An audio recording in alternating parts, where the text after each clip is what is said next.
Bonjour, bienvenue sur la magnétique. Donc bonjour Maxime. Alors en conclusion, que pensez-vous pour l'année à venir, l'année 2024? Donc, en gros, bah, si on peut conclure, enfin oui, peut-être une conclusion de tout ça. Bon, l'année 2024 est une année de haute incertitude parce que, vous savez, les signes noirs, c'est quelque chose de probabilité mathématique. Hein. C'est les signes noirs, ça sort pas, en principe. Ce qui sort, c'est le signe blanc, sauf s'il y a une conjonction exceptionnelle. Bon. Je vais vous rappeler un petit souvenir personnel pour introduire ma conclusion. En 2007, pendant l'été 2007, je me trouvais dans ma maison de l'Aveyron et je me documentais sur la crise des subprimes qui commençait à défrayer la chronique. Et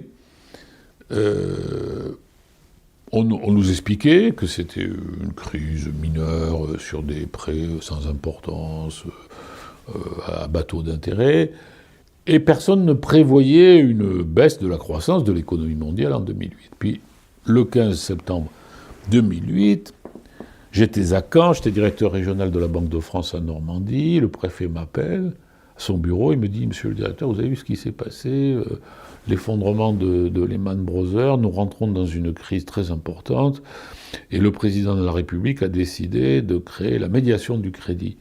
Et le médiateur du crédit, ici, ça va être vous. Alors vous allez avoir du boulot et on va travailler ensemble. » Et ce jour-là encore, je regardais, il n'y avait pas de prévision de récession. Nous étions en prévision de croissance. Et puis 6 mois après, on s'est aperçu qu'on était rentré en récession.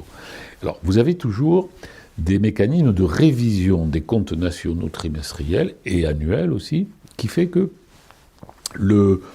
l'intensité d'un mécanisme économique, dans les deux sens d'ailleurs, expansion ou récession, peut être mésestimée.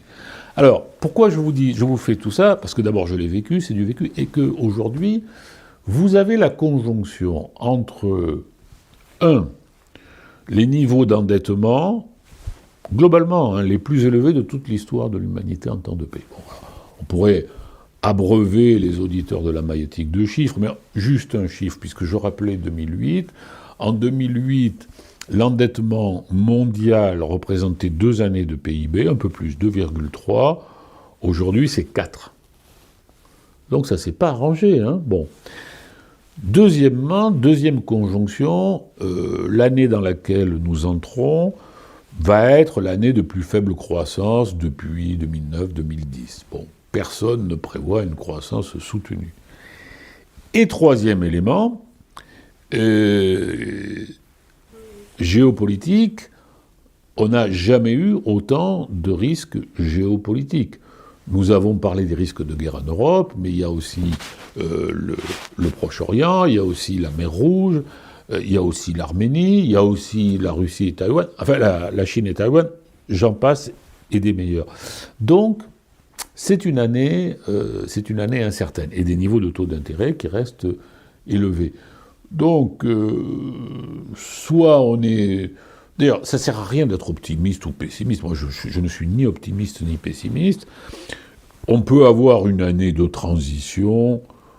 Le chef d'entreprise avec qui j'étais en Loire-Atlantique a dit ça, a dit, bon, cette année va être une année plutôt difficile, mais il y aura après une meilleure conjoncture, courant 2025. Il faut être costaud, nous sommes costauds, et donc tenir face à la difficulté. Ou bien, on peut avoir un signe noir. Et dans le contexte où nous sommes, le signe noir n'est pas impossible. Donc, moi, je dis à ceux qui me font confiance, par exemple, les gens avec qui j'étais me disaient comment protéger son épargne. Voilà, ça c'est une façon intelligente de réfléchir, c'est de dire, je ne sais pas ce qui va se passer, mais moi, je vais me mettre en protection. Et je vais prendre des mesures de protection. Et les mesures de protection ne portent pas atteinte aux autres. Hein. C'est donc de réfléchir comment je vais protéger mon épargne, comment je vais protéger ma famille et me préparer à des lendemains qui peut-être seront difficiles. Parce qu'en fait, au bout du compte, tout à l'heure on parlait de la dette. Et on voyait que la dette s'accroissait tout le temps. Bon. Et c'est vous-même qui, finalement, par votre question, suggérez qu'il n'y a pas de réforme structurelle. Bon. Au bout du bout, on risque de taper dans l'épargne des Français. Alors il y a plein de moyens de taper dans l'épargne des Français, hein, on pourrait en faire une émission, et il y a aussi des moyens de s'en protéger. Alors, quels moyens voyez-vous pour que l'on puisse se protéger et quels sont les moyens pour le gouvernement de s'en sortir? Moi j'aime bien prendre un peu de hauteur sur les sujets d'abord et rappeler que Keynes, alors dans les universités françaises, tout le monde parle de Keynes, mais personne ne l'a jamais lu. Bon. Keynes a employé une expression amusante qui est toujours à la mode, c'est l'euthanasie du rentier. C'est-à-dire que pour lutter contre une grande crise, alors, sauf que Keynes se situait dans le cadre d'une grande crise et les recettes, si je puis dire, qu'il proposait n'étaient pas des recettes permanentes. Alors que pour les keynésiens universitaires français, il faudrait faire du déficit en permanence. C'est ce que nous faisons depuis 50 ans d'ailleurs. Bon, l'euthanasie du rentier, c'était quand même une manière amusante de dire que la première des choses à faire, c'était d'aller piquer de l'épargne. Hein, donc ça, c'est le chapeau. Hein. Bon. Après, on peut ouvrir plusieurs pistes. Et on ne va pas résoudre le problème aujourd'hui, mais Olivier Blanchard, qui était l'économiste en chef du Fonds monétaire international, quand Madame Lagarde en était la directrice générale, on était en 2008, 2009, 2010, avait proposé une super taxe de 10% sur l'épargne. Donc on ne peut pas mieux faire, c'était très clair. Il proposait de taxer l'épargne supplémentairement à hauteur de 10%. Ensuite, est-ce que vous avez entendu parler de la loi Sapin 2 ? Oui, Michel Sapin était le ministre de l'économie du président François Hollande, et la loi Sapin 2, et une loi Sapin 1, prévoit que l'État peut bloquer le retrait des assurances vie pendant 6 mois. Bon, vous avez probablement une assurance vie, toute personne ayant un certain âge qui a une épargne a une assurance vie, moi j'en ai une. Là, alors, l'État peut bloquer, c'est-à-dire, il vous dit, Monsieur Borlett, non, là vous ne pouvez plus retirer votre argent pendant 6 mois. Or, actuellement, il se passe quelque chose qu'il faut suivre attentivement, c'est que, comme les dépôts en banque, de nouveau, rapportent de l'argent avec les taux d'intérêt de la Banque centrale à 4,5%, vous pouvez négocier en banque un dépôt à terme, ça suppose de bloquer pendant un certain temps quand même, autour de 4,5, voire un peu plus. Bon. Donc, les gens qui ont des assurances vie qui rapportent beaucoup moins ont tendance à retirer des assurances vie pour regarnir les dépôts. Et que font les fonds qui gèrent ces assurances vie ? Ils essayent de pallier cette tendance en remettant un peu plus de rentabilité et tout simplement en tirant sur leurs réserves. Ils tirent sur leurs réserves pour remettre un peu plus de rentabilité, mettre un peu de sucre sur le gâteau, qui n'est pas vraiment un gâteau d'ailleurs. Et comment font-ils ça ? Ils font ça en puisant dans leurs réserves. Mais leurs réserves, ce sont généralement des obligations dont la valeur a baissé avec l'augmentation des taux d'intérêt. D'ailleurs, c'est le même mécanisme que la crise bancaire aux États-Unis, les faillites de banques qu'on a eues il y a quelque temps déjà, c'est que les dépôts sortent, et pour couvrir la sortie des dépôts, la liquidité, ce sont des obligations dont la valeur a baissé. Donc, je veux simplement indiquer, je ne dis pas qu'il va y avoir une crise de l'assurance vie demain matin, ni demain après-midi, mais ce que je veux dire, c'est qu'il y a un mécanisme là qui est en cours, qui à un moment peut se traduire par un blocage.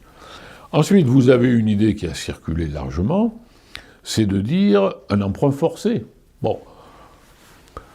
Si on décidait que toute personne qui a plus de 5 000 € en banque, ce qui dépasse les 5 000 € compte à vue, oui, par exemple, ou 3 000, enfin ça c'est à voir, devient un emprunt forcé, rémunéré, mais rémunéré faiblement et en fin de course. Là, l'idée, c'est de dire, Monsieur Borlett, vous êtes vous n'êtes pas lésé, puisque vous avez, alors mettons 3 000 € en banque, vous n'en faites rien, ça ne vous rapporte rien. Eh bien, on vous les emprunte, nous, État français, et on les rémunère à 1,5%. Mais vous n'avez pas le choix, hein, c'est une décision du président de la République. Bon. Mais ça s'appelle piquer dans l'épargne. Hein. Bon, alors, il y aura de grands communicants, mais on a de grands communicants au gouvernement qui vont vous expliquer que non, tout va bien. Donc, ça veut dire quoi? Que l'on ne pourrait plus utiliser son argent? Eh bien, bien sûr, puisqu'il vous serait emprunté. Mais il faut garder en tête que le niveau d'épargne des Français est très élevé. Donc là, il y a une vraie ressource. Et alors, le patrimoine immobilier, bien sûr, il est considérable. Et il faut garder en tête que la dette ne cessant d'augmenter, il y a bien un moment où il faudra payer.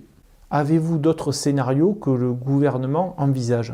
Alors, bon, il y a l'immobilier. Bon, l'immobilier, c'est une ressource infinie. Hein. Alors, vous avez esquissé une piste, là, avec le loyer fictif, sur lequel on paierait un impôt. Ça, c'est une proposition de la France insoumise. Hein. Bon, je passe, hein, mais... donc, oui, c'est une piste. Hein. Voilà, donc, il faut examiner toutes les pistes, mais le fait de faire payer les épargnants, c'est une piste sérieuse. Oui, et il y a aussi un cas où quand on a plus de 100 000 € sur un compte... Alors, ça, c'est une décision qui remonte à déjà plusieurs années, et c'est une décision salutaire, puisqu'en fait, elle a pour but d'éviter ce qu'on appelle un bank run, c'est-à-dire le fait que les gens se ruent vers les dépôts pour les retirer. Il y a une assurance, c'est 100 000 € par personne, et par... c'est pas par banque, parce qu'en fait, c'est par place bancaire, en fait. Enfin, si vous êtes deux, un couple, vous avez chacun plus de 100 000 €, c'est garanti. Hein. Mais moi, j'ai vécu ça. Hein. C'est le président de la République, Sarkozy, qui avait décidé que l'État assurerait sans limite tous les comptes bancaires. Quand il a dit... Alors, il n'avait pas le moyen de le faire, mais s'il l'a dit, c'est parce que, après la chute de Lehman Brothers, en septembre 2008, l'argent sortait des banques, en billets. C'est-à-dire qu'à Caen, où j'étais, les banques disaient « Ah ben, vous voulez sortir votre argent ?»« Oui, oui, je veux le sortir. Je veux retirer 100 000 €. » « Ah bon? Et qu'est-ce que vous allez en faire? Vous avez qu'à m'ouvrir un coffre, je le mettrai dans le coffre. » Alors, le banquier, en haut, il donnait les 100 000 €, et en bas, il ouvrait un coffre, et le type mettait son cash dans les coffres. Je l'ai vu, j'ai été témoin de ça, et ça partait très vite. Et c'est à ce moment-là que Sarkozy a décidé que l'État assurerait des dépôts sans limite. Et donc les 100 000 € par personne et par banque, il faut les mettre dans ce cadre-là. C'est le risque d'un bank run. Bon, alors, et vous avez encore un autre dossier à suivre, et qui est très sensible, c'est la monnaie électronique de banque centrale, qui doit voir le jour en 2027. C'est un ami à moi qui s'occupe de ça en France.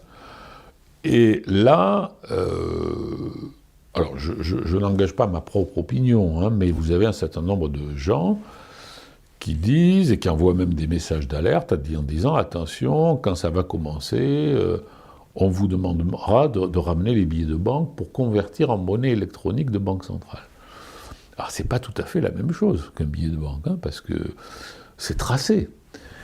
Mais c'est quoi? C'est une inquiétude d'économiste ou c'est une information qui a fuité? Le gouvernement risque de vraiment demander...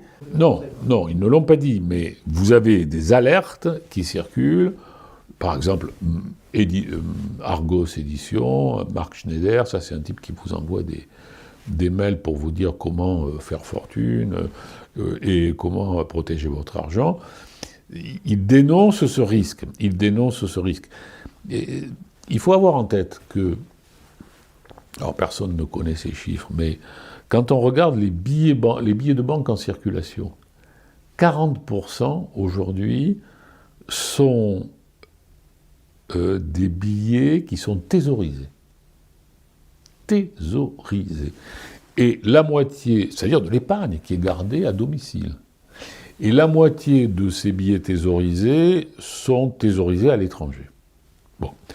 Donc, le billet de banque est un un support d'épargne, de précaution, de gens qui pensent que mettre son argent à la banque peut être risqué. Je ne vous dis pas que c'est mon point de vue, hein. Je vous donne les données pour que, c'est ça le principe de la maïeutique, hein, pour que vous ayez les moyens de réfléchir et de vous faire votre opinion en fonction des événements que vous allez apprendre dans les mois et dans les années qui viennent. Donc voilà, il faudra qu'on suive ça dans la maïeutique, effectivement, les risques de voir l'épargne servir de bouc émissaire pour résoudre une éventuelle crise financière ou crise d'endettement de l'État. Ce sera d'autant plus facile d'appliquer ces mesures quand il y aura l'euro numérique. Alors oui, c'est ce que je suggère, je crois que c'est 2027. Hein. Mais je n'annonce rien, je ne dénonce rien, je fais en sorte que nos auditeurs puissent réfléchir par eux-mêmes et se faire leur opinion, parce que dans le fond, une des choses qui me blesse dans notre époque, c'est que tout le monde pense la même chose, parce que tout le monde répète ce qu'il entend dans les médias, ou bien que tout le monde s'oppose à ce que dit le voisin. Aucun des deux n'est la maïeutique. La maïeutique, c'est de réfléchir et de se poser les bonnes questions en partant des faits. Et d'ailleurs, vous avez eu raison, vous avez cité Raymond Barre, moi j'ai cité Georges Pompidou, le respect des faits, regardons les faits, soyons bien documentés sur les faits, soyons capables de comprendre les faits, et après faisons-nous notre opinion. Voilà. C'est ça le but de notre maïeutique, n'est-ce pas ? Ouais, dans le fond, on est des profs, hein, tous les deux, donc en fait, on a cette maïeutique dans la peau. Merci Maxime, merci et au revoir.